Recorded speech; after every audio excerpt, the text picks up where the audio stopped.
कल के वीडियो में मैंने आपको बताया था कि कल से कॉमर्स वाला जो जितना भी ऑब्जेक्टिव है सब आपके साथ आ जाएगा। तो आज हम पहले चैप्टर 1 का बना चुके हैं, तो चैप्टर 2 आज हम प्रिंसिपल ऑफ मैनेजमेंट, ठीक है, प्रबंध के सिद्धांत का जो ऑब्जेक्टिव क्वेश्चन आप लोग लेके आए हैं कॉमर्स वाली, कल से जो है रोज कॉमर्स वाला ऑब्जेक्टिव आप लोग के लिए आ जाएगा। तो चलिए फर्स्ट क्वेश्चन, वीडियो बहुत सारी बनानी है, अभी मैं बहुत लेट हूँ, पहले भी बता चुका हूँ। फर्स्ट क्वेश्चन है प्रबंध के सिद्धांत है, ठीक है।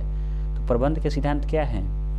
सार्वभौमिक है, लोचपूर्ण है, गतिशील है, तो सभी है, ये इसमें राइट आंसर हो जाएगा सभी। चलिए सेकेंड क्वेश्चन कि वैज्ञानिक प्रबंध मालिकों के क्या चीज में होता है? हित में होता है, पक्ष में होता है, विपक्ष में होता है? तो इसका राइट आंसर हो जाएगा क्या? वैज्ञानिक प्रबंध दोनों में होता है, ठीक है, उसके हित और पक्ष दोनों में होता है।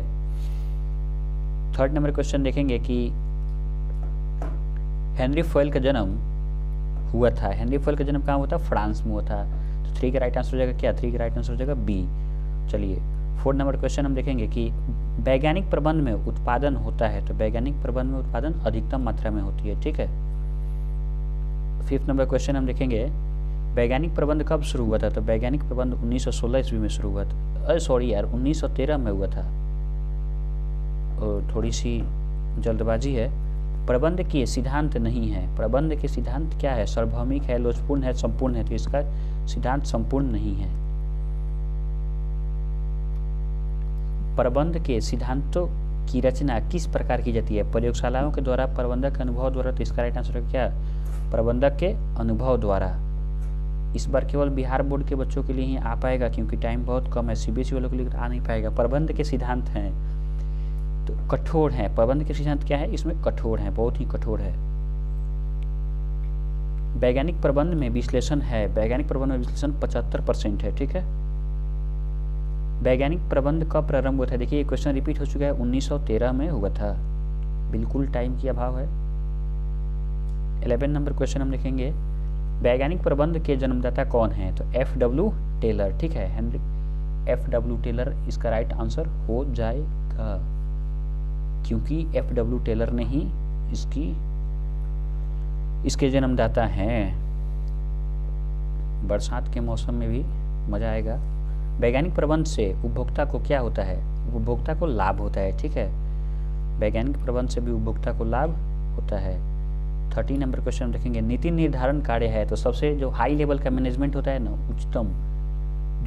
उच्चतम प्रबंध होता है, हाई लेवल मैनेजमेंट उच्च स्तरीय प्रबंधकों के द्वारा किया जाता है, ठीक है। हेनरी फॉयल क्या था? हेनरी फॉयल एक खनन इंजीनियर थे, माइनिंग मतलब वो कोयले के फैक्ट्री में इंजीनियर थे।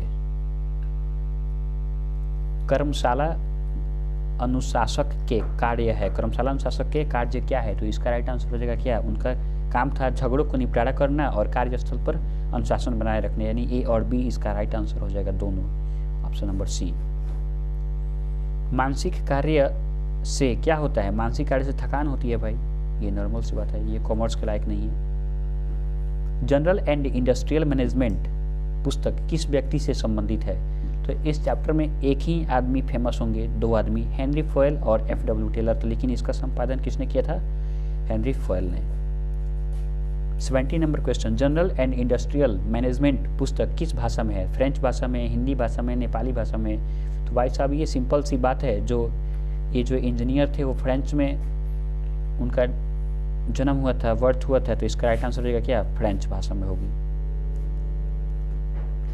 80 नंबर क्वेश्चन कि समय अध्ययन करते समय किसका उपयोग किया जाता है? समय अध्ययन में किसका उपयोग किया जाता है? तो स्टॉप वॉच का, नॉर्मल सी जो आपके फोन में स्टॉप वॉच भी होगी, ये तो पता होगा।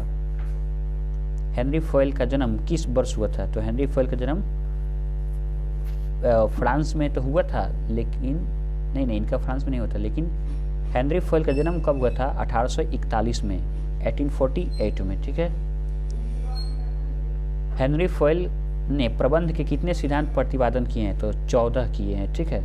बस 25 या 26 क्वेश्चन आपको तो पता ही है। प्रशासनिक प्रबंध के प्रस्तुतकर्ता हैं, प्रशासनिक प्रबंध के प्रस्तुतकर्ता इसमें कौन सा है? हेनरी फॉयल, हेनरी फॉयल इसके थी है। वैज्ञानिक प्रबंध भारत के उद्योगों में क्या है? पक्ष में है कि विपक्ष में है? तो इसका राइट आंसर हो जाएगा क्या? पक्ष में है, ठीक है, विपक्ष में नहीं है। प्रबंध का कौन सा विचारक जिसने प्रबंध का कौन सा विचारक जिसने सबसे पहले प्रबंध को इसके कार्य की दृष्टि से देखा था? तो इसका राइट आंसर हो जाएगा क्या? Henry Foyle. टेलर का पूरा नाम क्या था? F.W. टेलर, यानी Frederick Winslow Taylor. Option number C. Frederick Winslow Taylor का जन्म कब हुआ था? तो इसका राइट आंसर हो जाएगा क्या? 1856 में हुई थी। वैज्ञानिक प्रबंध को लागू करने से उत्पादन में क्या हुआ है? कमी की वृद्धि। तो इसका राइट आंसर हो जाएगा क्या? इसका राइट आंसर हो जाएगा वृद्धि। वृद्धि वृद्धि वृद्धि। वैज्ञानिक प्रबंध के पिता किसे कहा जाता है? वैज्ञानिक प्रबंध का पिता किसको कहा जाता है? तो F.W. टेलर। गति अध्ययन करते समय उपयोग किया जाता है क्या? गति के लिए तो फोटोग्राफिक और समय के लिए स्टॉपवॉच। 29 number last question. वैज्ञानिक प्रबंध में प्रयोग किए गए हैं क्या? समय का अध्ययन, थकान का अध्ययन, गति का अध्ययन, इसमें सभी किया जाता है। तो इसमें से 29 ही कल से जो है रोज आपके लिए कॉमर्स वालों के लिए दो वीडियो आती रहेगी, कॉमर्स के लिए एक और एक हिंदी और एक इंग्लिश के लिए। ठीक है, फिर मिलते हैं अगले वीडियो में। Bye bye.